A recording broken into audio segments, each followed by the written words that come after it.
Oh, bentornati sul mio canale. Oggi, come vi avevo anticipato, vi parlerò della bicicletta. C'è il sole, come potete notare ho un nuovo background perché sono in Italia, felicemente nella mia camera gratuita. Musica Amsterdam, differenza qui c'è il sole. Ah, ok, perfetto. Bene, allora, la bicicletta, in Olanda io ho avuto solo due biciclette, per fortuna. La seconda è quella che ho ancora tuttora, da 2 anni quasi a sta parte, ed è la bicicletta delle mie disavventure 2.0, cioè quelle che sono iniziate al mio ritorno inaspettato, ecco, qui in Olanda.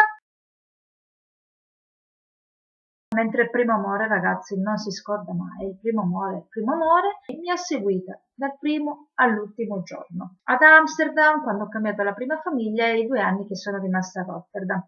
Quando l'ho comprata aveva qualche problema ai freni, al cambio. Nell'ultimo periodo ha cominciato a cadere perennemente la catena. Quando dico ultimo giorno, è proprio l'ultimo, perché il giorno seguente l'avrei dovuta vendere e quello dopo sarei dovuta tornare definitivamente in Italia. La catena si è spezzata. Presente quando vi lasciate con un fidanzato da anni con la quale passate vita, morte, miracoli, avventure e disavventure? Perfetto. Un pezzo di cuore. Ho pianto per 2 giorni, non perché me ne andavo dall'Olanda, per la mia bici. Questo, come sapete, la bicicletta è il mezzo di trasporto più utilizzato in Olanda. Ad Amsterdam attualmente ci sono più biciclette di abitanti, si contano 2 bici per abitante.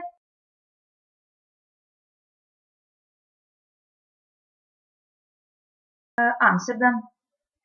Voi avete presente gli autisti della domenica in Italia? Perfetto. Metteteli tutti in bicicletta ad Amsterdam. Aggiungeteci i turisti in bicicletta, aggiungeteci i turisti a piedi e gli scemi in generale. Questo è uno dei 1000 modi per morire. Sono arrivata in Olanda nel famoso paesello l'8 febbraio del 2013. Dopo mille chilometri in tutti i miei giorni liberi è arrivato quel 15 maggio 2013. Anche quel giorno, dopo chilometri in giro per Amsterdam in lungo e largo, mi ritrovo a un mulino per caso. Mi ero persa, anche se ero arrivata terza in orienteering alle medie, avevo perso l'orientamento. E poi, ragazzi, questa era la mia unica risorsa, solo per la musica. Ok, che la musica era la mia salvezza, ma non sapevo dove ero, niente GPS, niente Google Maps, quindi questo è.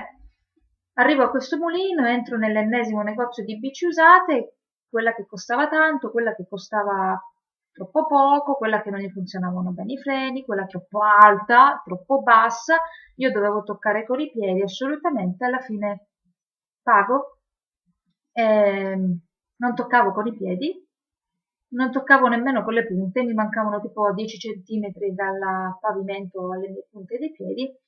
Guardo il tizio e gli dico: Senti, io come cado mi rialzo. E così cominciano le mie disavventure in Olanda con la mia bicicletta.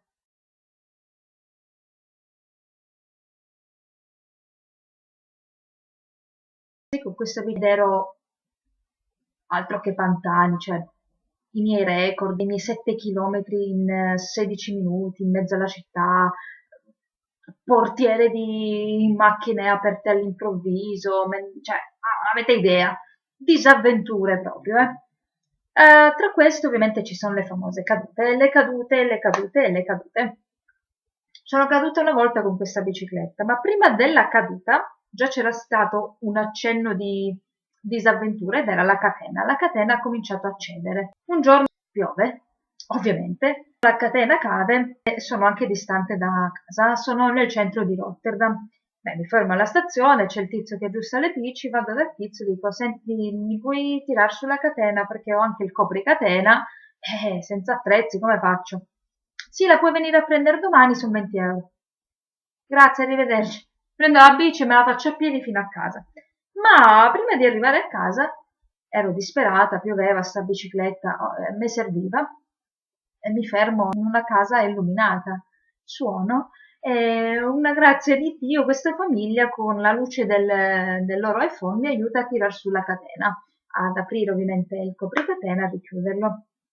Tra le disavventure ovviamente mi ritrovo a inizio weekend con una gomma sgonfia a metà strada tra Rotterdam Centrale e casa. Vado dal tizio, mi chiede 30 euro, cioè 60 euro di bici, 30 euro di gomma da cambiare, pochi mesi prima del mio ritorno definitivo in Italia. Vabbè, che fai? E la cambio. E arriva il giorno della caduta. Io ero in vacanza 2 settimane, a metà viaggio era previsto il mio ritorno di una notte a Rotterdam, piove, sono quasi a casa, tiro una ginocchiata alla valigia che era sul manubrio e perdo l'equilibrio e mi ritrovo per terra. Lungo, proprio in mezzo alla strada, avete un dosso, ero diventata un dosso. Non chiedetemi come, per fortuna non c'erano macchine che passavano e arriva un angelo, un olandese biondo occhi azzurri che mi tira su e se ne va. Il tempo di rigirarmi questo non c'era. Vado a casa, volevo quasi far la figa e volevo salire di nuovo in bici. La catena era a terra, come la tiravo? E anche stavolta me la sono fatta a piedi. Me la sono cavata con un mega livido giallo, verde, blu, diventava di tutti i colori sulla coscia chiappa, ma tutto ok. Dopo una settimana il padre me l'aveva sistemata. Una settimana. Capita che mi cade di nuovo la catena, mi arrabbio perché che cavolo, cade sempre sta catena, non posso mai aggiustarla.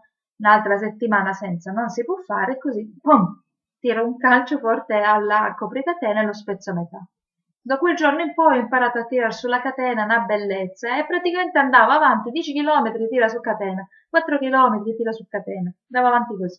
Con la seconda bicicletta le 3 cadute, una del 15 di agosto, che ragazzi miei, quella mi sono fatta davvero maluccio, andavo piano, avete presente le linee del tram? Perfetto, non sono caduta lì, sono caduta in mezzo alle mattonelle per terra, stile linea del tram. E mi si è proprio girata la gamba, mi sono fatto un male boia.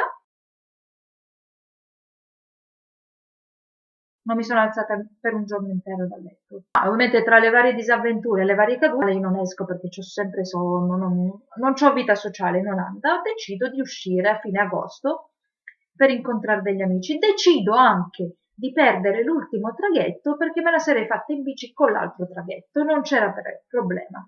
Ero in Piazza Dam, quasi alla stazione centrale a prendere il traghetto e rimango con la ruota a terra.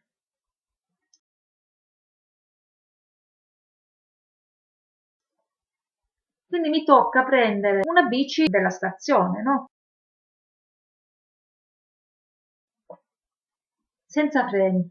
Figuriamoci io già con l'ansia che ero caduta una settimana prima nemmeno. Sta cosa senza freni in piena notte, dovevo farmi il tragitto più lungo per tornare a casa. La seconda caduta è la migliore, ragazzi. Finalmente ero tornata a un evento a dicembre, non era ghiacciato per terra, però non lo so, non si sa mai, non voglio rischiare, poi non mi fidavo ancora della bici, quindi dico, ma vado piano piano, quelli davanti a me sfrecciano in piena notte, 4 di notte, io piano piano, arrivo su un ponte, c'è una tizia davanti a me con la bicicletta scasciata, gira, se ne va via. Arrivo io, piano piano, quando arrivo alla fine della salita, quindi andavo pianissimo, voglio fermarmi e camminare, mi fido. Volevo solo fermarmi perché ero praticamente ferma e freno per scendere. Ghiaccio. Mi sono fatta tutto il ponte poi in discesa, volando, capito? Quella è stata divertente. Mi sono cagata in mano, ma è stata divertente. La terza, giuro, non era colpa mia stavolta, non era colpa mia, era l'altro giorno, neanche un mese fa, stavo di nuovo andando in palestra, c'era un vento forte, e ho detto, vabbè dai, proviamoci stavolta, un po' di vento. Faccio un pezzo, c'ho un po' di ansia, perché aggiungi l'ansia della scivolata, aggiungi l'ansia della caduta della volta prima, bla bla bla bla. Non mi fido, cammino. Vado in bici, arriva il vento forte, me la faccio camminando, salita, me la faccio camminando, arriva all'ultimo pezzo, mani sui freni, sempre pronta lì a inchiodare e buttarmi giù. Questa era la mia idea. Fino a quando, in quel pezzo che decido di salire sulla bicicletta, non c'è una. Questa non regge il vento, non regge la bicicletta che gli viene spinta dal vento e viene addosso. Non cado per fortuna sulla gamba marcia, cado sull'altro facendomi male sulla gamba marcia e avendo la mano spappolata in mezzo alle due bici, la tizia traumatizzata che mi guardava dall'ansia. E io, se ti alzi magari mi ritorna pallida la mano, non dico abbronzata, ma non la voglio. Queste sono le disavventure in bicicletta, ovviamente momenti meno opportuni, ruote, gomme che esplodono, catene che cadono, si spezzano, cioè immaginate me che giro la bicicletta, comincio a tirare pugni al copricatena, io che giro con i coltelli da casa perché non ho cacciavite, insomma, questa è la vita olandese, queste sono le mie disavventure.